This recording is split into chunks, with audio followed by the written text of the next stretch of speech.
ਦਰਸ਼ਕੋ, ਤੁਹਾਡੇ ਇੰਤਜ਼ਾਰ ਦੀਆਂ ਘੜੀਆਂ ਨੂੰ ਖਤਮ ਕਰਦੇ ਹੋਏ ਤੁਹਾਡਾ ਮਨਪਸੰਦ ਦਾ ਪ੍ਰੋਗਰਾਮ ਹੈਲੋ ਡਾਕਟਰ ਲੈ ਕੇ ਇੱਕ ਵਾਰੀ ਫਿਰ ਤੁਹਾਡੇ ਸਾਹਮਣੇ ਹਾਜ਼ਰ ਹਾਂ।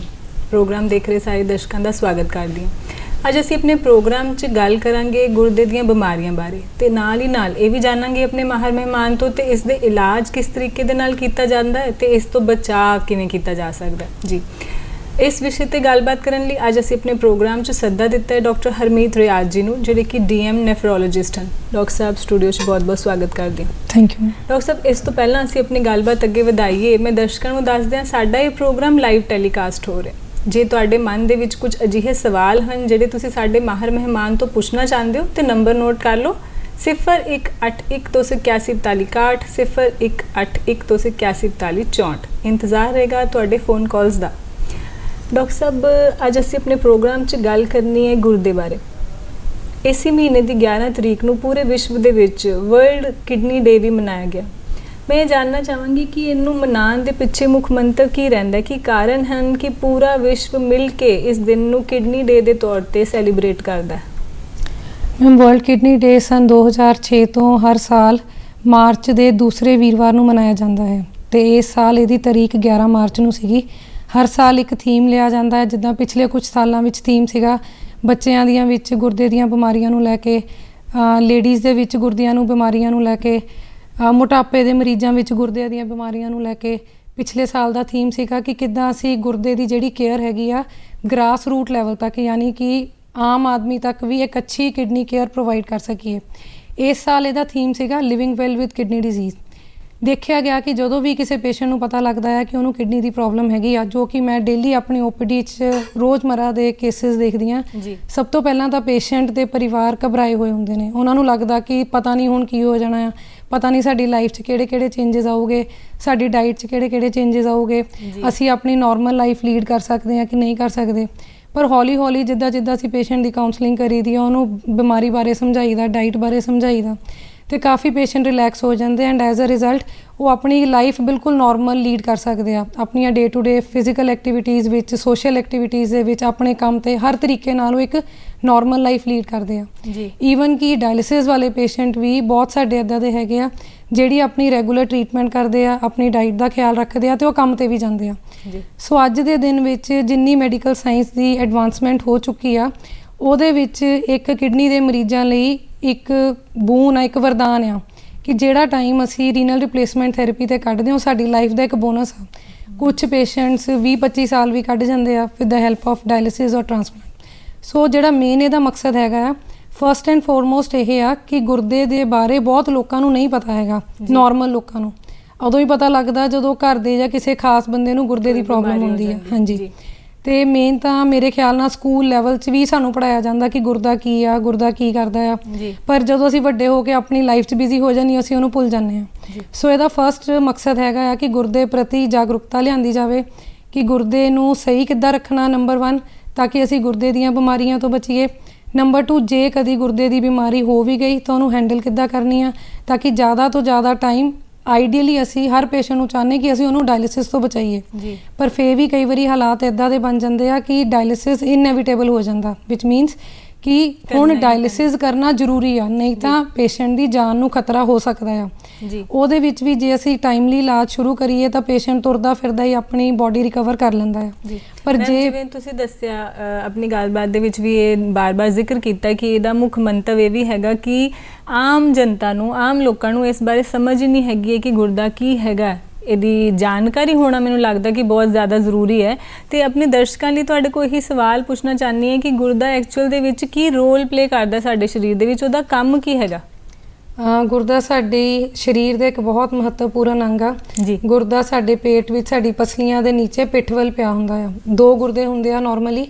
ਗੁਰਦੇ ਦਾ ਜਿਹੜਾ ਮੇਨ ਫੰਕਸ਼ਨ ਹੈਗਾ ਉਹ ਹੈਗਾ ਕਿ ਜਿਹੜੀ ਸਾਡੀ ਖੁਰਾਕ ਵਿੱਚ ਪ੍ਰੋਟੀਨ ਜਦੋਂ ਬ੍ਰੇਕ ਡਾਊਨ ਹੁੰਦੀ ਆ, ਜਦੋਂ ਸਾਡੀ ਬੋਡੀ ਕੰਮ ਦੀਆਂ ਚੀਜ਼ਾਂ ਰੱਖ ਲੈਂਦੀ ਆ, ਵੇਸਟ ਪ੍ਰੋਡਕਟ ਜਿਹੜੀ ਗੰਦਗੀ ਕੱਢਦੀ ਆ ਉਹ ਪਿਸ਼ਾਬ ਦੇ ਰਸਤੇ ਯੂਰੀਆ, ਕ੍ਰੇਟਿਨਿਨ ਤੇ ਹੋਰ ਜਿਹੜੇ ਪ੍ਰੋਟੀਨ ਤੋਂ ਟੌਕਸਿਕ ਜਿਹੜੇ ਜ਼ਹਿਰੀਲੇ ਪਦਾਰਥ ਬਣਦੇ ਬੋਡੀ ਵਿੱਚ, ਉਹਨਾਂ ਨੂੰ ਬਾਹਰ ਕੱਢਦੀ ਆ। ਸਭ ਤੋਂ ਮੁੱਖ ਕਿਡਨੀ ਦਾ ਕਾਰਜ ਤਾਂ ਇਹੀ ਆ। ਉੱਥੋਂ ਛੋਟੇ ਸਰੀਰ ਵਿੱਚ ਪਾਣੀ ਦਾ ਬੈਲੈਂਸ ਬਣਾ ਕੇ ਰੱਖਣਾ ਕਿ ਅਸੀਂ ਜੇ ਘੱਟ ਪਾਣੀ ਲਈਏ ਜਾਂ ਵੱਧ ਪਾਣੀ ਲਈਏ, ਕਿਡਨੀ ਆਟੋਮੈਟਿਕਲੀ ਐਡਜਸਟ ਕਰ ਲੈਂਦਾ, ਚਾਹੇ ਅਸੀਂ ਗਰਮੀ 'ਚ ਚਾਹੇ ਸਰਦੀ 'ਚ, ਕਿ ਸਾਡੇ ਸਰੀਰ ਵਿੱਚ ਪਾਣੀ ਦੀ ਕਿੰਨੀ ਲੋੜ ਆ, ਕਿੰਨਾ ਪਾਣੀ ਰੱਖਣਾ ਤੇ ਕਿੰਨਾ ਕੱਢਣਾ। ਤੀਸਰਾ ਫੰਕਸ਼ਨ ਹੈਗਾ ਆ ਕਿ ਸਰੀਰ ਵਿੱਚ ਤਰ੍ਹਾਂ ਤਰ੍ਹਾਂ ਦੇ ਨਮਕ ਦੇ ਬੈਲੈਂਸ ਨੂੰ ਬਣਾ ਕੇ ਰੱਖਣਾ, ਜਿੱਦਾਂ ਚਿੱਟਾ ਲੂਣ, ਕਾਲਾ ਲੂਣ, ਕੈਲਸ਼ੀਅਮ, ਯੂਰਿਕ ਐਸਿਡ, ਇਹ ਸਾਰੇ ਸਾਲਟ ਆ ਸਾਡੀ ਬੋਡੀ ਦੇ ਵਿੱਚ ਜੀ। ਤਾਂ ਕਿਡਨੀ ਸਾਡੇ ਬਲੱਡ ਵਿੱਚ ਇਹਨਾਂ ਸਾਰੇ ਸਾਲਟਸ ਦੀ, ਨਮਕ ਜਿਹੜੇ ਹੈਗੇ ਆ ਉਹਨਾਂ ਦੀ ਕੰਸਨਟ੍ਰੇਸ਼ਨ ਨੂੰ ਇੱਕ ਲਿਮਿਟਿਡ ਰੇਂਜ ਦੇ ਅੰਦਰ ਰੱਖਦਾ ਆ ਤਾਂ ਕਿ ਇਹ ਸਰੀਰ ਤੇ ਨੁਕਸਾਨ ਨਾ ਕਰਨ ਜੀ। ਐਕਚੁਅਲੀ ਜਦੋਂ ਕਿਡਨੀ ਕਮਜ਼ੋਰ ਹੁੰਦੀ ਆ ਤਾਂ ਸਰੀਰ 'ਚ ਇਕੱਲੇ ਕ੍ਰੀਏਟਿਨਿਨ ਵਧਣ ਕਰਕੇ ਹਾਨੀਆਂ ਨਹੀਂ ਹੁੰਦੀਆਂ ਹੈਗੀਆਂ। ਕਈ ਵਾਰੀ ਸਰੀਰ 'ਚ ਪਾਣੀ ਇਕੱਠਾ ਹੋ ਜਾਂਦਾ ਹੈ, ਕਈ ਵਾਰੀ ਪੋਟੈਸ਼ੀਅਮ ਵੱਧ ਜਾਂਦਾ ਹੈ, ਕੈਲਸ਼ੀਅਮ ਘਟ ਜਾਂਦਾ ਹੈ। ਉਹ ਚੀਜ਼ਾਂ ਦਾ ਬੈਲੈਂਸ ਕਿਡਨੀ ਆਟੋਮੈਟਿਕਲੀ ਸਾਡੇ ਮਰਨ ਤੋਂ ਲੈ ਕੇ ਸਾਡੇ ਲਾਸਟ ਡੇ ਤੱਕ ਕੁਦਰਤੀ ਤੌਰ ਤੇ ਕੰਮ ਕਰਦੀਆਂ ਜੀ। ਚੌਥਾ ਫੰਕਸ਼ਨ ਆ ਜਾਂਦਾ ਆ ਐਸਿਡ ਬੇਸ ਦੇ ਬੈਲੈਂਸ ਨੂੰ, ਸਾਡੇ ਸਰੀਰ ਵਿੱਚ ਤੇਜ਼ਾਬ ਕਿੰਨਾ ਚਾਹੀਦਾ, ਕਿੰਨਾ ਐਸਿਡ ਰੱਖਣਾ, ਕਿੰਨਾ ਕੱਢਣਾ।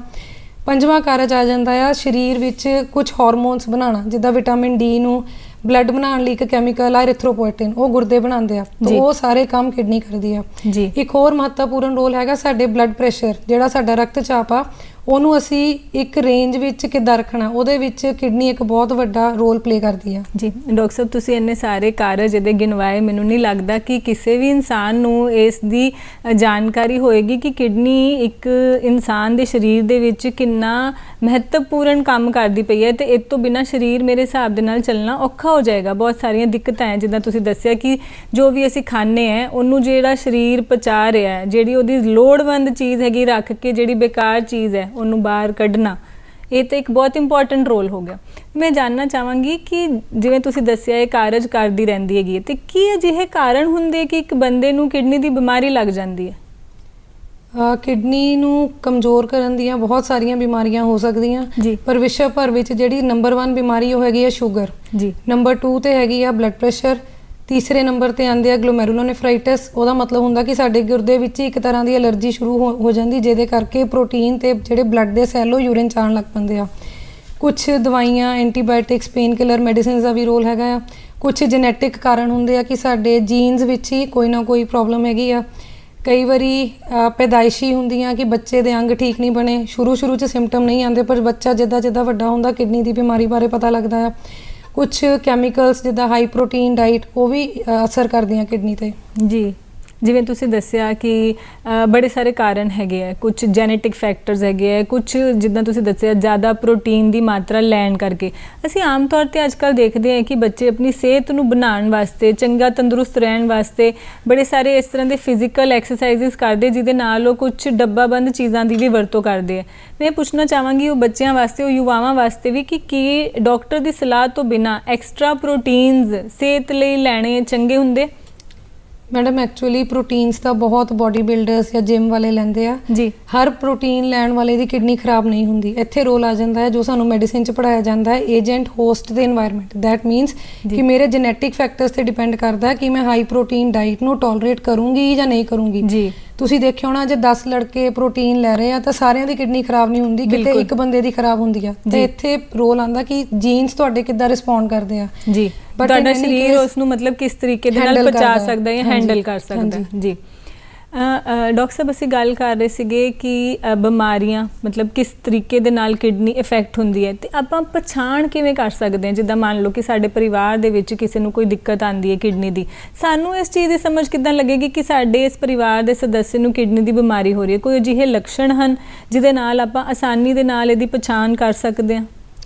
ਮੈਮ ਐਕਚੁਅਲੀ ਰੱਬ ਨੇ ਸਾਡਾ ਜਿਹੜਾ ਸਰੀਰ ਬਣਾਇਆ ਉਹ ਬਹੁਤ ਸੁੰਦਰ ਬਣਾਇਆ ਜੀ। ਬਹੁਤ ਦ ਮੋਸਟ ਕੰਪਲੈਕਸ ਮਸ਼ੀਨ, ਦੁਨੀਆ ਦੀ ਸਭ ਤੋਂ ਕੰਪਲੈਕਸ ਮਸ਼ੀਨ ਸਾਡਾ ਸਰੀਰ ਆ।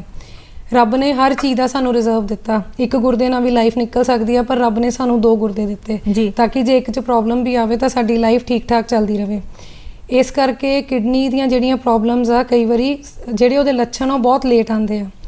50% ਤੱਕ ਵੀ ਜੇ ਕਿਡਨੀ ਕੰਮ ਕਰਦੀ ਪਈ ਆ, ਕਈ ਵਾਰੀ ਬਲੱਡ ਰਿਪੋਰਟਸ ਵਿੱਚ ਵੀ ਨਹੀਂ ਪਤਾ ਲੱਗਦਾ ਹੈਗਾ ਕਿ ਸਾਨੂੰ ਕਿਡਨੀ ਦੀ ਪ੍ਰੋਬਲਮ ਹੈਗੀ ਆ ਜਾਂ ਨਹੀਂ ਹੈਗੀ। ਜੀ। ਬਟ ਫਿਰ ਵੀ ਕੁਝ ਸਿੰਪਟਮ ਜਿਹੜੇ ਕਿ ਬਹੁਤ ਵਾਰੀ ਪੇਸ਼ੈਂਟ ਕੋ ਨਜ਼ਰਅੰਦਾਜ਼ ਹੋ ਜਾਂਦੇ ਆ, ਜਿਵੇਂ ਕਿ ਸੋਜਿਸ਼ ਆਉਣਾ, ਸ਼ਾਮ ਦੇ ਟਾਈਮ ਤੇ ਪੈਰਾਂ ਤੇ ਸੋਜਿਸ਼ ਆਉਣਾ, ਸਵੇਰੇ ਜਦੋਂ ਉੱਠਦਾ ਬੰਦਾ ਤਾਂ ਉਹਦੀਆਂ ਅੱਖਾਂ ਸੁੱਜੀਆਂ ਹੁੰਦੀਆਂ ਆ, ਇਹ ਇੱਕ ਕਾਮਨ ਸਿੰਪਟਮ ਹੈਗਾ।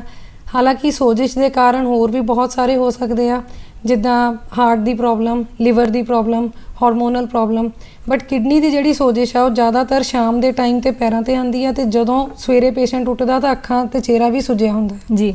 ਦੂਸਰਾ ਸਿੰਪਟਮ ਹੈਗਾ ਪਿਸ਼ਾਬ ਦੇ ਵਿੱਚ ਕੋਈ ਪ੍ਰੋਬਲਮ ਬਣਨਾ, ਜਿਵੇਂ ਪਿਸ਼ਾਬ ਦੇ ਵਿੱਚ ਵੱਧ ਝੱਗ ਆਉਣਾ, ਪਿਸ਼ਾਬ ਦੇ ਵਿੱਚ ਬਲੱਡ ਆਉਣਾ, ਗੁਰਦਿਆਂ 'ਚ ਪੱਥਰੀ ਦੀ ਸ਼ਿਕਾਇਤ ਹੋਣਾ, ਰਾਤ ਨੂੰ ਘੜੀ ਘੜੀ ਪਿਸ਼ਾਬ ਲਈ ਉੱਠਣਾ, ਇਹ ਹੈਗੇ ਜਿਹੜੇ ਡਾਇਰੈਕਟਲੀ ਕਿਡਨੀ ਨਾਲ ਰਿਲੇਟਡ ਲੱਛਣ ਹੈਗੇ ਆ। ਦੂਸਰੇ ਸਿੰਪਟਮ ਆ ਜਾਂਦੇ ਆ ਜਿੱਦਾਂ ਕਿਡਨੀ ਦੀ ਪ੍ਰੋਬਲਮ ਕਰਕੇ ਬਲੱਡ ਪ੍ਰੈਸ਼ਰ ਦਾ ਵਧਣਾ, ਖਾਸ ਕਰਕੇ ਜੇ ਮਿਡਲ ਏਜ ਵਿੱਚ ਕਿਸੇ ਦੀ 30 ਤੋਂ 50 ਸਾਲ ਦੀ ਉਮਰ ਜਾਂ 45 ਸਾਲ ਦੀ ਉਮਰ ਤੱਕ ਜਦੋਂ ਬਲੱਡ ਪ੍ਰੈਸ਼ਰ ਵੱਧਦਾ ਤਾਂ ਅਸੀਂ ਅਸੈਂਸ਼ੀਅਲ ਹਾਈਪਰਟੈਂਸ਼ਨ ਕਹਿੰਦੇ ਆ ਕਿ ਬੀਪੀ ਵੱਧਦਾ, ਪਰ ਉਹਦਾ ਕੋਈ ਕਾਰਨ ਨਹੀਂ ਹੈਗਾ, ਹਾਰਟ ਜਾਂ ਕਿਡਨੀ ਉਹਦਾ ਕਾਰਨ ਨਹੀਂ ਹੈਗਾ, ਬਸ ਬੀਪੀ ਵੱਧਦਾ, ਸਾਨੂੰ ਪਤਾ ਤੇ ਅਸੀਂ ਬੀਪੀ ਕੰਟਰੋਲ ਕਰਨਾ ਜੀ। ਮਿਡਲ ਏਜ ਜਾਂ ਬੱਚਿਆਂ ਵਿੱਚ ਜਦੋਂ ਬੀਪੀ ਵੱਧਦਾ ਤਾਂ ਅਕਸਰ ਜੋ ਸਾਨੂੰ ਆਪਣੀ ਮੈਡੀਕਲ ਐਜੂਕੇਸ਼ਨ 'ਚ ਵੀ ਸਿਖਾਇਆ ਜਾਂਦਾ ਕਿ ਕਿਡਨੀ ਦੇ ਟੈਸਟ ਜ਼ਰੂਰ ਕਰਾਓ।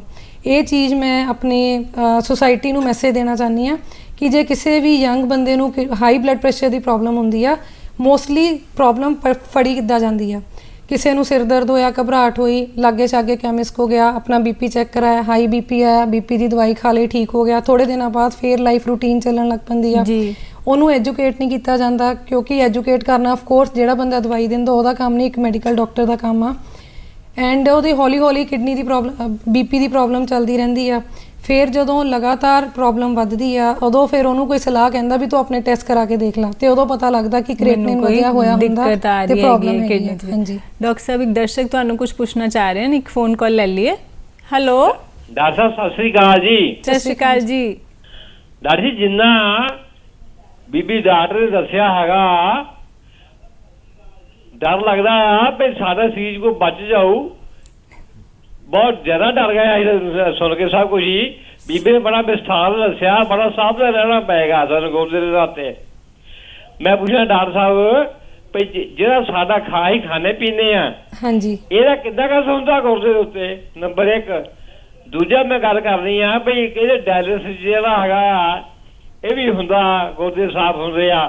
ਹੁਣ ਦੱਸੋ ਕੰਮ ਕੀ ਕਰਦੇ ਆ, ਡਾਇਲਿਸਿਸ ਕਰਦਾ ਕੀ ਆ ਤੇ ਬੰਦੇ ਨੂੰ ਰਿਲੀਫ ਕੀ ਮਿਲਦੀ ਆ, ਉਹ ਕਿੱਦਾਂ ਕਿ ਸਾਵਧਾਨ ਹੋਵੇ, ਸਾਡਾ ਖਾਣਾ ਕਿੱਦਾਂ ਦਾ ਹੋਵੇ ਜਿਹਦੇ ਨਾਲ ਅਸੀਂ ਤੰਦਰੁਸਤ ਹੋਈਏ। ਧੰਨਵਾਦ, ਮਿਹਰਬਾਨੀ ਜੀ। ਸਰ ਇੱਦਾਂ ਆ ਕਿ ਖੁਰਾਕ ਵੀ ਇੱਕ ਬਹੁਤ ਇੰਪੋਰਟੈਂਟ, ਬਹੁਤ ਜ਼ਰੂਰੀ ਵਿਸ਼ਾ ਹੈ ਜਦੋਂ ਅਸੀਂ ਕਿਡਨੀ ਦੀ ਪੇਸ਼ੈਂਟ ਦੇ ਬਚਾਓ ਲਈ ਤੇ ਉਹਦੀ ਟ੍ਰੀਟਮੈਂਟ ਲਈ ਗੱਲ ਕਰਦੇ ਹਾਂ। ਖੁਰਾਕ ਐਕਚੁਅਲੀ ਜੋ ਸਾਡੇ ਪੁਰਖਾਂ ਦੀ ਸੀਗੀ ਉਹ ਹੈਲਦੀ ਡਾਈਟ ਸੀਗੀ। ਅੱਜ ਕੱਲ੍ਹ ਜੋ ਅਸੀਂ ਖਾ ਰਹੇ ਹਾਂ, ਕਿਉਂਕਿ ਅਸੀਂ ਆਪਣੀ ਲਾਈਫ ਵਿੱਚ ਬਹੁਤ ਬਿਜ਼ੀ ਹੋ ਗਏ ਹਾਂ, ਅਸੀਂ ਫਾਸਟ ਫੂਡ ਤੇ ਡਿਪੈਂਡੈਂਟ ਆ, ਅਸੀਂ ਖਾਣ ਲੱਗੇ ਸੋਚਦੇ ਨਹੀਂ ਹੈਗੇ ਅਸੀਂ ਕੀ ਆਪਣੇ ਮੂੰਹ 'ਚ ਪਾਉਂਦੇ ਪਏ ਹਾਂ। ਜੀ ਮੈਮ, ਮੈਨੂੰ ਲੱਗਦਾ ਜਿੱਦਾਂ ਤੁਸੀਂ ਕਿਹਾ ਕਿ ਬਹੁਤ ਬਿਜ਼ੀ ਹੋ ਗਏ ਤੇ ਅਸੀਂ ਲੱਭਦੇ ਈਜ਼ੀ ਫੂਡ, ਆਸਾਨੀ ਦੇ ਨਾਲ ਜਿਹੜਾ ਮਿਲ ਜਾਂਦਾ ਹੈ, ਜਿਹਦੇ ਤੇ ਸ਼ਾਇਦ ਸਾਨੂੰ ਇੰਨੀ ਮਿਹਨਤ ਨਹੀਂ ਕਰਨੀ ਪੈਂਦੀ ਕਿਉਂਕਿ ਸਮਾਂ ਘੱਟ ਗਿਆ ਨਾ। ਮੈਮ ਇੱਕ ਟਾਈਮ ਹੁੰਦਾ ਸੀਗਾ, ਮੈਨੂੰ ਯਾਦ ਆ ਜਦੋਂ ਅਸੀਂ ਬੱਚੇ ਸੀਗੇ ਤਾਂ ਘਰ ਮਿਠਾਈ ਕਦੀ ਕਦੀ ਆਉਂਦੀ ਸੀਗੀ, ਕਦੀ ਮਹੀਨੇ 'ਚ ਇੱਕ ਅੱਧੀ ਵਾਰੀ ਮਿਠਾਈ ਦਾ ਡੱਬਾ ਆਇਆ ਤਾਂ ਸਾਰਿਆਂ ਨੇ ਇੱਕ ਇੱਕ ਪੀਸ ਲੈ ਲੈਣਾ। ਵੱਡੀ ਫੈਮਿਲੀ ਹੁੰਦੀ ਸੀਗੀ, ਕਿਲੋ ਦਾ ਡੱਬਾ ਆਇਆ ਤਾਂ ਇੱਕ ਇੱਕ ਪੀਸ ਸਾਰਿਆਂ ਨੂੰ ਆਇਆ ਜੀ। ਈਵਨ ਵਿਆਹ ਸ਼ਾਦੀਆਂ ਤੇ ਜਾ ਕੇ ਲੋਕੀ ਖਾਂਦੇ ਸੀਗੇ। ਡੇਲੀ ਘਰ 'ਚ ਇੱਦਾਂ ਇੰਨੀਆਂ ਚੀਜ਼ਾਂ ਨਹੀਂ ਮਿਲਦੀਆਂ ਸੀਗੀਆਂ। ਈਵਨ ਬਾਹਰ ਜਾ ਕੇ ਖਾਣਾ ਖਾਣ ਦਾ ਵੀ ਸ਼ੌਕ, ਫੈਸ਼ਨ ਨਹੀਂ ਹੁੰਦਾ ਸੀਗਾ ਜੀ। ਬਿਲਕੁਲ। ਤੁਸੀਂ ਅੱਜ ਦੀ ਡੇਟ ਲਾਈਫ ਨਾਲ ਕੰਪੇਅਰ ਕਰੋ, ਆਏ ਦਿਨ ਕਦੀ ਬੱਚਿਆਂ ਦੀ ਪਾਰਟੀ ਆ, ਬੱਚੇ ਇੱਧਰ ਜਾਂਦੇ ਆ, ਕਦੀ ਸਾਡੀਆਂ ਆਪਣੀਆਂ ਸੋਸ਼ਲ ਪਾਰਟੀਜ਼ ਹੋ ਜਾਂਦੀਆਂ। ਤੇ ਕਰੋਨਾ ਦੇ ਦੌਰਾਨ ਤਾਂ ਕਾਫੀ ਇਹ ਚੀਜ਼ਾਂ ਘਟ ਗਈਆਂ ਸੀਗੀਆਂ, ਬਟ ਅਸੀਂ ਵਾਪਸ ਹੁਣ ਆਪਣੀ ਪੁਰਾਣੀ ਲਾਈਫ ਵੱਲ ਜਾ ਰਹੇ ਹਾਂ ਜੀ। ਤੇ ਖਾਣ ਪੀਣ ਦਾ ਇਹੀ ਆ ਕਿ ਜੇ ਸਾਡੇ ਪੁਰਖ ਦੁੱਧ, ਘਿਓ ਸਾਰਾ ਕੁਝ ਜ਼ਿਆਦਾ ਖਾਂਦੇ ਸੀਗੇ ਤੇ ਉਹ ਸਾਡੇ ਤੋਂ ਜ਼ਿਆਦਾ ਸਿਹਤਮੰਦ ਸੀਗੇ, ਕਿਉਂਕਿ ਉਹ ਜਿੰਨੀ ਖੁਰਾਕ ਲੈਂਦੇ ਸੀਗੇ ਉਹਦੇ ਬਰਾਬਰ ਉਹ ਸਰੀਰਕ ਕਸਰਤ ਕਰਦੇ ਸੀਗੇ। ਡੇਲੀ ਘਰ ਦੇ ਕੰਮ ਜਿਹੜੀਆਂ ਲੇਡੀਜ਼ ਕਰਦੀਆਂ ਸੀਗੀਆਂ, ਜੈਂਟਸ ਜਿਹੜੇ ਕੰਮ ਕਰਦੇ ਸੀਗੇ, ਉਹ ਇੰਨੇ ਹੁੰਦੇ ਸੀਗੇ ਕਿ ਜਿੰਨੀ ਕੈਲਰੀ ਤੇ ਪ੍ਰੋਟੀਨ ਉਹਨਾਂ ਨੇ ਲਈ ਆ ਉਹ ਬਰਨ ਹੋ ਜਾਂਦੀ ਸੀਗੀ ਜੀ। ਤੇ ਜਦੋਂ ਤੁਸੀਂ ਡਾਈਟ ਲੈ ਕੇ ਫਿਜ਼ੀਕਲ ਐਕਸਰਸਾਈਜ਼ ਕਰਦੇ ਆ, ਉਹਦੇ ਨਤੀਜੇ ਨਾਲ ਤੁਹਾਡਾ ਸਰੀਰ ਮਜ਼ਬੂਤ ਹੁੰਦਾ ਆ, ਤੁਹਾਡੀਆਂ ਹੱਡੀਆਂ, ਤੁਹਾਡੀਆਂ ਮਾਸਪੇਸ਼ੀਆਂ, ਇਹਦਾ ਅਸਰ ਤੁਹਾਡੇ ਹਾਰਟ ਤੇ ਵੀ ਹੁੰਦਾ ਹੈ। ਤੇ ਐਜ਼ ਅ ਰਿਜ਼ਲਟ ਜਦੋਂ ਹਾਰਟ ਵਧੀਆ ਪੰਪਿੰਗ ਕਰੇ, ਸਾਡੇ ਸਰੀਰ ਦੇ ਹਰ ਅੰਗ ਨੂੰ ਖੂਨ ਦਾ ਦੌਰਾ ਵਧੀਆ ਤਰੀਕੇ ਨਾਲ ਪਹੁੰਚਦਾ ਆ, ਆਕਸੀਜਨ ਵਧੀਆ ਪਹੁੰਚਦੀ ਆ, ਜਿਹਦੇ ਕਰਕੇ ਹਰ ਅੰਗ ਸਿਹਤਮੰਦ ਰਹਿੰਦਾ ਆ ਜੀ। ਇੱਥੇ ਆ ਕੇ ਅਸੀਂ ਮਾਰ ਖਾਂਦੇ ਆ ਕਿ ਅਸੀਂ ਖਾਣੇ ਤਾਂ ਹੱਲੇ ਵੀ ਓਨਾ ਹੀ ਆ, ਪਰ ਸਾਡੀ ਫਿਜ਼ੀਕਲ ਐਕਸਰਸਾਈਜ਼ ਬਹੁਤ ਘੱਟ ਗਈ ਹੈ, ਬਹੁਤ ਘੱਟ ਗਈ ਆ ਜੀ। ਈਵਨ ਘਰ 'ਚ ਵੀ ਜਿੱਦਾਂ ਅਸੀਂ ਹੈਲਪਰ ਰੱਖੇ ਹੋਏ ਆ, ਕਾਫੀ ਕੰਮ ਮਸ਼ੀਨਾਂ ਦੇ ਨਾਲ ਹੀ ਹੋ ਰਿਹਾ ਤੇ ਹੁਣ ਤਾਂ ਲੋਕਾਂ ਨੂੰ ਕਹਿਣਾ ਪੈਂਦਾ ਜੀ ਤੁਸੀਂ ਅੱਧਾ ਘੰਟਾ ਸੈਰ ਕਰੋ, ਕੰਮ ਕਰੋ ਜੀ। ਤੇ ਡਾਈਟ ਤਾਂ ਜੋ ਸਾਡੇ ਏਰੀਆ ਦੀ ਹੈਗੀ ਆ, ਇੱਕ ਬਹੁਤ ਸੀਨੀਅਰ ਡਾਈਟੀਸ਼ੀਅਨ, ਉਹਨਾਂ ਦਾ ਇਹੀ ਕਹਿਣਾ ਸੀਗਾ ਕਿ ਜੋ ਸਾਡੇ ਏਰੀਆ ਵਿੱਚ ਅੱਜ ਤੋਂ ਪਹਿਲਾਂ ਸਾਡੇ ਪੁਰਖ ਖਾਂਦੇ ਸੀਗੇ ਉਹੀ ਸਾਡੇ ਲਈ ਅੱਛੀ ਡਾਈਟ ਆ। ਮੈਂ ਇੱਕ ਐਗਜ਼ਾਮਪਲ ਦੇਣਾ ਚਾਹੂੰਗੀ, ਜਿੱਦਾਂ ਸਾਊਥ ਦੇ ਵਿੱਚ, ਇੰਡੀਆ ਦੇ ਸਾਊਥ ਹਿੱਸਿਆਂ ਦੇ ਵਿੱਚ ਚਾਵਲ ਖਾਂਦੇ ਆ ਜੀ, ਬਿਲਕੁਲ, ਬਟ ਅਸੀਂ ਪੰਜਾਬ 'ਚ ਉਹਨਾਂ ਚਾਵਲ ਨਹੀਂ ਖਾਂਦੇ। ਉਹਨਾਂ ਦੀ ਬੋਡੀ ਉਹਦੇ ਹਿਸਾਬ ਨਾਲ ਬਣੀ ਆ, ਸਾਡੀ ਬੋਡੀ ਸਾਡੇ ਜਿੱਦਾਂ ਦੀ ਇੱਥੇ ਦੇ ਜੀਨਸ ਹੈਗੇ ਉਹਦੇ ਹਿਸਾਬ ਨਾਲ ਬਣੀ ਆ ਜੀ। ਸੋ ਡਾਈਟ ਨੂੰ ਮੈਂ ਤਾਂ ਹਰ ਬੰਦੇ ਨੂੰ ਇਹ ਸਲਾਹ ਦਿੰਦੀ ਕਿ ਜਿੰਨੀ ਕੁ ਤੁਹਾਨੂੰ ਲੋੜ ਹੈਗੀ ਆ ਓਨਾ ਹੀ ਮੂੰਹ ਦੇ ਵਿੱਚ ਪਾਓ। ਜੀ। ਐਦਾਂ ਨਹੀਂ ਹੈਗਾ ਕਿ ਮੇਰੇ ਸਾਹਮਣੇ ਪਕੌੜੇ ਆ ਗਏ ਮੈਂ ਪਕੌੜੇ ਖਾ ਲਏ, ਮੇਰਾ ਮਨ ਕਰਦਾ। ਮਤਲਬ ਕਿ ਲੋੜ ਤੋਂ ਵੱਧ ਨਹੀਂ ਖਾਓ, ਜਿੰਨਾ ਕਿ ਲੱਗਦਾ ਉਹ ਤੋਂ ਵੀ ਥੋੜਾ ਜਿਹਾ ਘੱਟ ਕਰਕੇ ਚੱਲੋ। ਸਪੋਜ਼ ਪਾਰਟੀ ਆ, ਹੁਣ ਤੁਹਾਡੇ ਆਫਿਸ 'ਚ ਪਾਰਟੀ ਹੋਈ, ਤੁਸੀਂ ਸਮੋਸਾ ਖਾ ਲਿਆ, ਮੈਂ ਨਹੀਂ ਮਨਾ ਕਰਦੀ ਸਮੋਸੇ ਨਾ ਖਾਓ, 버ਗਰ ਨਾ ਖਾਓ, ਪੀਜ਼ਾ ਨਾ ਖਾਓ। ਜੇ ਮੈਂ ਸਮੋਸਾ ਖਾ ਲਿਆ ਦੈਟ ਮੀਨਸ ਕਿ ਮੈਂ ਆਪਣੇ ਸਰੀਰ 'ਚ ਐਕਸਟਰਾ ਬਰਡਨ, ਸਾਲਟ ਦੇਤਾ, ਤੇਲ ਦੇਤਾ, ਮੈਦਾ ਦੇਤਾ, ਆਲੂ ਦੇਤੇ, ਉਹਨੂੰ ਮੈਂ ਨਿਊਟਰਲਾਈਜ਼ ਕਿੱਦਾਂ ਕਰਨਾ ਹੈ? ਉਹ ਇੱਦਾਂ ਕਰੂੰਗੀ ਮੈਂ ਅਗਲੇ ਟਾਈਮ ਰਾਤ ਦਾ ਖਾਣਾ ਨਾ ਖਾਵਾਂ। ਪੁਰਾਣੇ ਜ਼ਮਾਨਿਆਂ 'ਚ ਵਰਤ ਰੱਖਦੇ ਹੁੰਦੇ ਸੀਗੇ, ਉਹ ਇਸੇ ਲਈ ਰੱਖਦੇ ਹੁੰਦੇ ਸੀਗੇ ਤਾਂ ਕਿ ਸਰੀਰ ਨੂੰ ਅਸੀਂ ਇੱਕ ਦਿਨ ਰੈਸਟ ਦਈਏ, ਸਾਡੀਆਂ ਆਂਤੜੀਆਂ ਨੂੰ ਰੈਸਟ ਮਿਲੇ। ਤੇ ਮੈਂ ਪਰਸਨਲੀ ਇਹੀ ਸਲਾਹ ਦਿੰਦੀ ਕਿ ਖਾਓ ਸਾਰਾ ਕੁਝ, ਥੋੜਾ ਥੋੜਾ ਕਰਕੇ ਖਾਓ, ਕਿਸੇ ਦੀ ਚੀਜ਼ ਦੀ ਹੱਦ ਨੂੰ ਕ੍ਰਾਸ ਨਾ ਕਰੋ। ਜੀ, ਜੇ ਮੇਰੇ ਜ਼ਿਹਨ ਦੇ ਵਿੱਚ ਇੱਕ ਪੁਰਾਣੀ ਸਾਡੇ ਬਜ਼ੁਰਗਾਂ ਦੀ ਕਈ ਕਹਾਵਤ ਵੀ ਯਾਦ ਆ ਗਈ ਹੈ। ਕਹਾਵਤ ਸੀਗੀ ਕਿ ਰੱਜ ਕੇ ਖਾ ਤੇ ਦੱਬ ਕੇ ਵਾਹ। ਐਗਜ਼ੈਕਟਲੀ, ਜਿੰਨਾ ਖਾ ਰਹੇ ਆ ਉਹਨਾਂ ਪਚਾ ਵੀ, ਉਨੀ ਮਿਹਨਤ ਵੀ ਕਰ, ਤਾਂ ਕਿ ਉਹ ਬਰਡਨ, ਤੁਹਾਡਾ ਵਾਲਾ ਗੱਲ ਉਹੀ ਕਿ ਬਰਡਨ ਨਾ ਪਾਵੇ ਉਹ ਮਸ਼ੀਨ ਦੇ ਉੱਤੇ। ਇੱਕ ਪੁਰਾਣਾ ਜਦੋਂ ਅਸੀਂ ਸਟੂਡੈਂਟ ਸੀਗੇ ਕਨਸੈਪਟ ਸੀਗਾ ਕਿ ਘਿਓ ਨਹੀਂ ਖਾਣਾ, ਘਿਓ ਮਾੜਾ, ਘਿਓ ਦੇ ਨਾਲ ਹਾਰਟ ਦੀਆਂ ਨਾੜੀਆਂ ਬਲੌਕ ਹੁੰਦੀਆਂ। ਬਟ ਰੀਸੈਂਟ ਜਿਹੜੀ ਰਿਸਰਚ ਆਈ ਹੈ ਉਹ 'ਚ ਦੇਖਿਆ ਗਿਆ ਕਿ ਘੇ ਇੰਨਾ ਵੱਡਾ ਕਲਪ੍ਰਿਟ ਨਹੀਂ ਹੈਗਾ, ਇੰਨਾ ਦੋਸ਼ੀ ਨਹੀਂ ਹੈਗਾ। ਜੀ, ਮੇਨ ਦੋਸ਼ੀ ਹੈਗਾ ਜਿਹੜਾ ਸਾਡਾ ਸੈਡੈਂਟਰੀ ਲਾਈਫ ਸਟਾਈਲ, ਸਾਰਾ ਦਿਨ ਬੈਠੇ ਰਹਿਣਾ। ਬੱਚੇ ਉਹ ਵੀ ਸਵੇਰ ਤੋਂ ਲੈ ਕੇ ਸ਼ਾਮ ਤੱਕ ਘਰਾਂ ਦੇ ਅੰਦਰ ਆ, ਪੜ੍ਹਾਈ 'ਚ ਬਿਜ਼ੀ ਆ, ਉਹਨਾਂ ਦੀ ਕੋਈ ਫਿਜ਼ੀਕਲ ਐਕਸਰਸਾਈਜ਼ ਨਹੀਂ ਹੁੰਦੀ। ਤੁਹਾਡੇ ਮੇਰੇ ਵਰਗੇ ਲੋਕੀ ਵੀ ਬੜੀ ਮੁਸ਼ਕਿਲ ਨਾਲ ਆਪਣੀ ਐਕਸਰਸਾਈਜ਼ ਲਈ ਟਾਈਮ ਕੱਢਦੇ ਆ। ਇੰਡੀਆ ਵਿੱਚ ਅਸੀਂ ਬਹੁਤ ਲੱਕੀ ਹਾਂ ਕਿ ਸਾਡੇ ਕੋਲ ਯੋਗਾ ਵਰਗੀ ਇੱਕ ਆਪਣੀ ਐਕਸਰਸਾਈਜ਼ ਥੈਰੇਪੀ ਹੈਗੀ ਆ, ਜਿਹਨੂੰ ਕਿ ਹਰ ਵਰਗ ਦੇ ਲੋਕ ਬਹੁਤ ਅੱਛੇ ਤਰੀਕੇ ਨਾਲ ਘਰ ਬੈਠੇ, thanks to TV and all, ਕਿ ਅਸੀਂ ਘਰ ਬੈਠੇ ਹੀ ਲੋਕਾਂ ਨੂੰ ਅੱਛੀਆਂ ਐਕਸਰਸਾਈਜ਼ ਸਿਖਾ ਸਕਦੇ ਹਾਂ। ਜੀ, ਕਹਿਣ ਦਾ ਭਾਵ ਇਹ ਹੈ ਮੈਡਮ ਬਾਰ-ਬਾਰ ਇਸ ਚੀਜ਼ ਤੇ ਜ਼ੋਰ ਦੇ ਰਹੇ ਹੈਗੇ ਕਿ ਖਾਣ ਦੇ ਵਿੱਚ ਥੋੜਾ ਜਿਹਾ ਚੂਜ਼ੀ ਹੋ ਜਾਣਾ ਹੈਗਾ ਤੇ ਕੰਮ ਦੇ ਵਿੱਚ ਕਿਤੇ ਵੀ ਗੁਰੇਜ਼ ਨਹੀਂ ਕਰਨਾ ਹੈਗਾ। ਕੰਮ ਕੋਸ਼ਿਸ਼ ਕਰਨੀ ਜਿੰਨਾ ਹੋ ਸਕੇ ਸਾਡਾ ਸਰੀਰ ਚੱਲਦਾ ਰਹੇ, ਤਾਂ ਕਿ ਉਹਦਾ ਬਰਡਨ ਜਿਹੜਾ ਖਾਦਾ ਹੈ ਉਹਦਾ ਬਰਡਨ ਸਾਡੀਆਂ ਨਾੜੀਆਂ ਤੇ ਸਾਡੀਆਂ ਮਸ਼ੀਨਾਂ ਤੇ ਨਾ ਪਵੇ। ਜੀ ਡਾਕਟਰ ਸਾਹਿਬ ਅਸੀਂ ਗੱਲ ਕਰ ਰਹੇ ਸੀ ਜੀ, ਇੱਕ ਪੁਆਇੰਟ ਮੈਂ ਹੋਰ ਦੱਸਣਾ ਚਾਹੂੰਗੀ ਕਿ 30 ਇਅਰਸ ਦੀ ਏਜ ਤੋਂ ਬਾਅਦ, 30 ਸਾਲ ਦੀ ਉਮਰ ਤੋਂ ਬਾਅਦ ਸਰੀਰ 'ਚ ਡੀਜਨਰੇਟਿਵ ਚੇਂਜਸ, ਯਾਨੀ ਕਿ ਸਰੀਰ 0 ਤੋਂ ਲੈ ਕੇ 30 ਤੱਕ ਅਪ ਜਾਂਦਾ, ਉਸ ਤੋਂ ਬਾਅਦ ਸਟੇਬਲ ਹੋ ਕੇ ਫਿਰ ਡਾਊਨ ਜਾਣਾ ਸ਼ੁਰੂ ਹੋ ਜਾਂਦਾ। ਜੀ, ਤੇ ਉਸ ਹਿਸਾਬ ਨਾਲ ਵੀ ਹਰ ਬੰਦੇ ਨੂੰ ਪਤਾ ਲੱਗ ਜਾਂਦਾ ਕਿ ਮੈਂ ਆਹ ਚੀਜ਼ ਖਾਧੀ, ਅੱਜ ਮੈਨੂੰ ਸੈੱਟ ਨਹੀਂ ਬੈਠੀ। ਜੀ, ਤੇ ਜਿਹੜੀ ਚੀਜ਼ ਤੁਹਾਨੂੰ ਸੈੱਟ ਨਹੀਂ ਬਹਿੰਦੀ ਤੁਸੀਂ ਉਹਨੂੰ ਦੁਬਾਰਾ ਨਾ ਖਾਓ। ਬਹੁਤ ਪੇਸ਼ੈਂਟ ਦੱਸਦੇ ਜਦੋਂ ਮੈਂ ਆਹ ਚੀਜ਼ ਖਾਣਾ ਉਦੋਂ ਮੈਨੂੰ ਇਹ ਤਕਲੀਫ ਹੁੰਦੀ, ਤੇ ਇਹਦੇ ਲਈ ਸਾਨੂੰ ਕੋਈ ਦਵਾਈ ਦੀ ਲੋੜ ਨਹੀਂ ਹੈਗੀ। ਇਨਫੈਕਟ ਜਿਹੜੀ ਚੀਜ਼ ਤੁਹਾਨੂੰ ਸੈੱਟ ਨਹੀਂ ਬੈਂਦੀ ਉਹਨੂੰ ਅਵੋਇਡ ਕਰ ਦਿਓ। ਜੀ, ਐਗਜ਼ੈਕਟਲੀ। ਡਾਕਟਰ ਸਾਹਿਬ ਅਸੀਂ ਗੱਲ ਕਰ ਰਹੇ ਸੀ, ਤੁਸੀਂ ਦੱਸ ਰਹੇ ਸੀਗੇ ਕਿ ਜਦੋਂ ਮੈਂ ਪੁੱਛਿਆ ਤੁਹਾਨੂੰ ਕਿ ਕੋਈ ਇਦਾਂ ਦੇ ਲੱਛਣ, ਤੁਸੀਂ ਕਿ ਲੱਛਣ ਜਿਹੜੇ ਹੁੰਦੇ ਉਹ ਬਹੁਤ ਛੇਤੀ ਨਹੀਂ ਆਉਂਦੇ, ਮਹਿਸੂਸ ਹੀ ਨਹੀਂ ਹੁੰਦੇ, ਕਈ ਵਾਰੀ ਉਨੀ ਦੇਰ 'ਚ ਤਕਲੀਫ ਵੱਧ ਜਾਂਦੀ ਹੈ।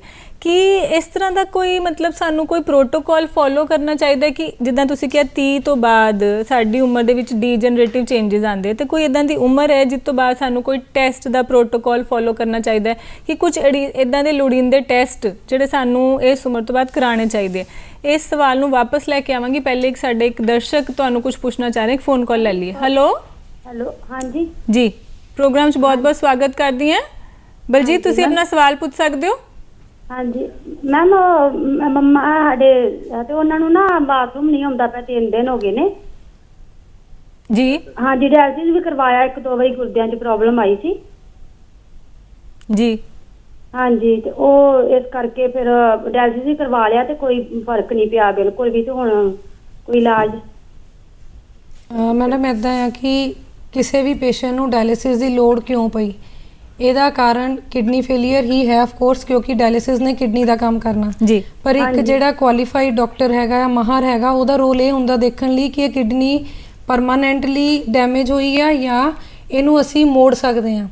ਫੋਰ ਐਗਜ਼ਾਮਪਲ ਕਈ ਵਾਰੀ ਪਿਸ਼ਾਬ ਦੇ ਰਸਤੇ ਦੀ ਨੀਚੋਂ ਹੀ ਰੁਕਾਵਟ ਹੁੰਦੀ ਹੈ, ਕਈ ਵਾਰੀ ਦੋਨੋਂ ਗੁਰਦਿਆਂ ਦੇ ਰਸਤੇ 'ਚ ਪੱਥਰੀਆਂ ਰੁਕੀਆਂ ਹੋਈਆਂ ਹੁੰਦੀਆਂ, ਜਿਹਦੇ ਕਰਕੇ ਪੇਸ਼ੈਂਟ ਦਾ ਪਿਸ਼ਾਬ ਬਿਲਕੁਲ ਬੰਦ ਹੋ ਜਾਂਦਾ। ਉੱਦਾਂ ਦੇ ਕੇਸ ਵਿੱਚ ਪੇਟ ਦਾ ਸਕੈਨ ਕਰਕੇ ਪੱਥਰੀਆਂ ਦਾ ਪਤਾ ਲੱਗਦਾ, ਤੇ ਜਿੱਦਾਂ ਹੀ ਅਸੀਂ ਪੱਥਰੀਆਂ ਨੂੰ ਕੱਢਦੇ ਹਾਂ ਗੁਰਦੇ ਦੁਆਰਾ ਚੱਲ ਪੈਂਦੇ ਆ।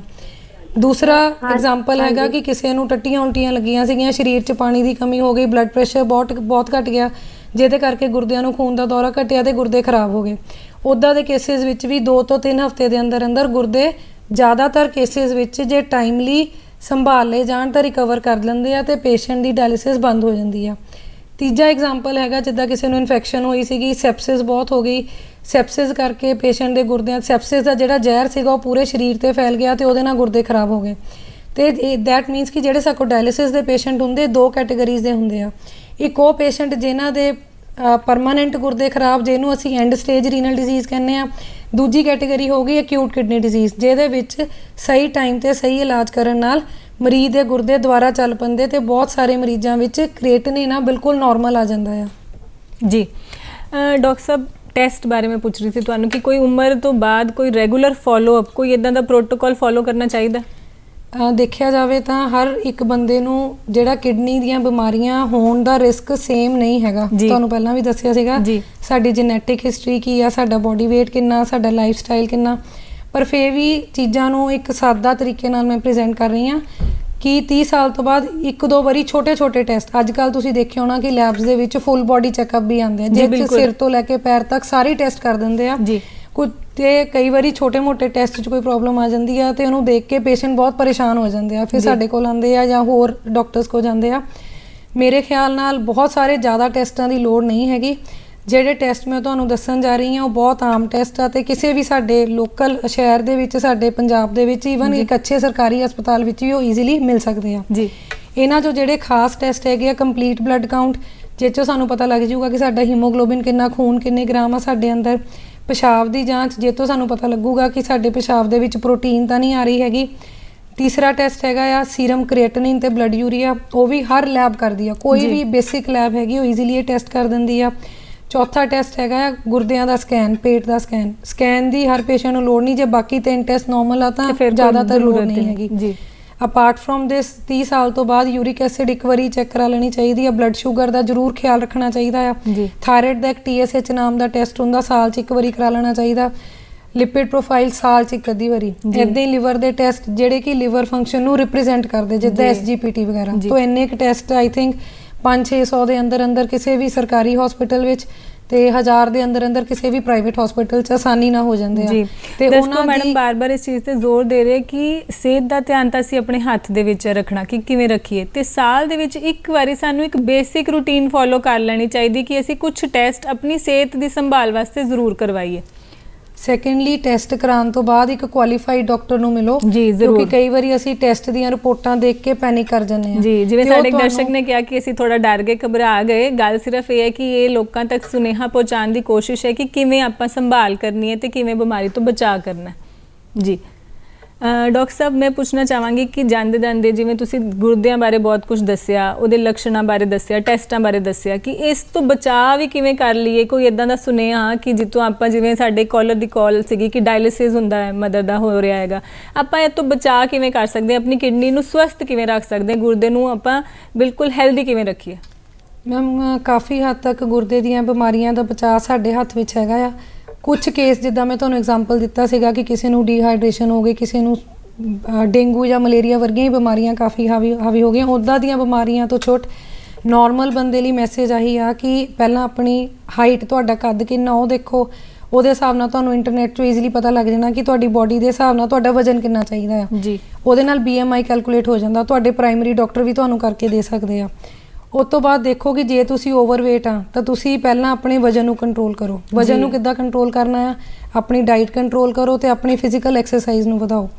2 ਚੀਜ਼ਾਂ ਹੈ, ਇਹਨਾਂ ਦੋਨਾਂ ਚੀਜ਼ਾਂ ਨੂੰ ਕੰਟਰੋਲ ਕਰਨ ਦੇ ਨਾਲ ਤੁਹਾਡਾ weight ਕੰਟਰੋਲ ਹੋਊਗਾ। weight ਕੰਟਰੋਲ ਕਰਨ ਦੇ ਨਾਲ ਤੁਹਾਡਾ ਸ਼ੂਗਰ, ਤੁਹਾਡਾ ਬਲੱਡ ਪ੍ਰੈਸ਼ਰ, ਤੁਹਾਡੀ ਹਾਰਟ ਦੀ ਪ੍ਰੋਬਲਮ, ਤੁਹਾਡਾ ਯੂਰਿਕ ਐਸਿਡ, ਤੁਹਾਡੀ ਕਿਡਨੀ ਦੀ ਪ੍ਰੋਬਲਮ, ਈਵਨ ਜਿਹੜਾ ਸਾਡੇ ਆਸਟੀਓਆਰਥਰਾਈਟਿਸ, ਗੋਡੇ ਦੇ ਜੋੜਾਂ ਦਾ ਦਰਦ, ਕਈਆਂ ਨੂੰ ਫੇਫੜਿਆਂ ਤੇ ਵੀ ਪ੍ਰੋਬਲਮ ਬਣ ਜਾਂਦੀ ਆ, ਸਾਹ ਜ਼ਿਆਦਾ ਚੜ੍ਹਨ ਲੱਗ ਪੈਂਦਾ, ਕਈਆਂ ਨੂੰ ਐਸਿਡ ਦੀ ਪ੍ਰੋਬਲਮ ਬਣਦੀ ਆ। ਉਹ ਸਾਰੀਆਂ ਚੀਜ਼ਾਂ 8-10 ਬਿਮਾਰੀਆਂ ਜਸਟ ਅਸੀਂ ਆਪਣੇ weight ਨੂੰ ਜੇ ਆਪਣੇ ਹਾਈਟ ਦੇ ਹਿਸਾਬ ਨਾਲ ਮੇਨਟੇਨ ਕਰੀਏ ਤਾਂ ਕੰਟਰੋਲ ਕੀਤਾ ਜਾ ਸਕਦਾ।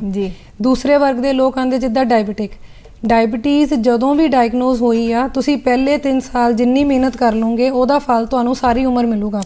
ਪਹਿਲੇ 2-3 ਸਾਲ ਮਰੀਜ਼ ਵੀ ਥੋੜੀ ਲਾਪਰਵਾਹੀ ਕਰਦੇ ਆ, ਟਾਈਮਲੀ ਆਪਣਾ ਸ਼ੂਗਰ ਚੈੱਕ ਕਰਕੇ ਯਕੀਨੀ ਨਹੀਂ ਬਣਾਉਂਦੇ ਕਿ ਵਾਕਈ 'ਚ ਸਾਡੀ ਸ਼ੂਗਰ ਨਾਰਮਲ ਹੈਗੀ ਕਿ ਨਹੀਂ। ਕਈ ਵਾਰ ਡਾਕਟਰ ਸਾਹਿਬ ਇਹ ਵੀ ਦੇਖਿਆ ਹੈਗਾ ਕਿ ਜਦੋਂ ਲੋੜ ਪੈਂਦੀ ਉਦੋਂ ਦਵਾਈ ਖਾ ਲੈਂਦੇ ਹੈਗੇ ਕਿ ਜਿਵੇਂ ਸ਼ੂਗਰ ਵਧੀ ਖਾ ਲਓ, ਜੇ ਨਹੀਂ ਵਧੀ ਤੇ ਬੰਦ ਕਰ ਦਿਓ। ਮੈਡਮ, ਬਹੁਤ ਲੋਕੀ ਇਹ ਸੋਚਦੇ ਆ ਕਿ ਮੈਂ ਠੀਕ ਆ, ਮੇਰੀ ਸ਼ੂਗਰ ਠੀਕ ਆ, ਮੈਂ ਠੀਕ ਆ, ਮੇਰਾ BP ਠੀਕ ਆ, ਤੇ ਬਹੁਤ ਵਾਰੀ ਸਾਡੇ ਕੋਲ OPD 'ਚ ਬੈਠੇ ਹੁੰਦੇ ਆ, BP ਚੈੱਕ ਕਰੀਦਾ 200, ਸ਼ੂਗਰ ਚੈੱਕ ਕਰੀਦੀ ਹੁੰਦੀ 300। ਇਹ ਸਾਡੇ ਬੋਡੀ ਦੀ ਕਪੈਸਿਟੀ ਆ ਕਿ ਅਸੀਂ ਇਹਨਾਂ ਹਾਈ ਜਾਂ ਲੋ, ਹਾਈ ਬਲੱਡ ਸ਼ੂਗਰ ਜਾਂ ਹਾਈ BP ਟੋਲਰੇਟ ਕਰ ਲੈਂਦੇ ਆ। ਪਰ ਇਸ ਚੀਜ਼ ਨੂੰ ਚੈੱਕ ਕਰਕੇ ਯਕੀਨੀ ਰੱਖੋ, ਜਿੰਨਾ ਕੰਟਰੋਲ ਤੁਸੀਂ ਪਹਿਲੇ 3 ਸਾਲ 'ਚ ਰੱਖ ਲਓਗੇ ਉਹਨਾਂ ਤੁਸੀਂ ਸ਼ੂਗਰ ਕਰਕੇ ਕੰਪਲਿਕੇਸ਼ਨਸ ਤੋਂ ਬਚ ਸਕਦੇ। ਜੀ ਡਾਕਟਰ ਸਾਹਿਬ, ਤੁਸੀਂ ਸਾਡੇ ਸਟੂਡੀਓ 'ਚ ਆਏ, ਦਰਸ਼ਕਾਂ ਨੂੰ ਇੰਨੀ ਵਧੀਆ ਜਾਣਕਾਰੀ ਦਿੱਤੀ, ਇਸ ਦੇ ਨਾਲ ਹੀ ਤੁਹਾਡਾ ਬਹੁਤ ਬਹੁਤ ਸ਼ੁਕਰੀਆ ਅਦਾ ਕਰਦੀ ਹਾਂ ਤੇ ਦਰਸ਼ਕਾਂ ਤੋਂ ਇਜਾਜ਼ਤ ਲੈਂਦੀ ਹਾਂ। ਧੰਨਵਾਦ।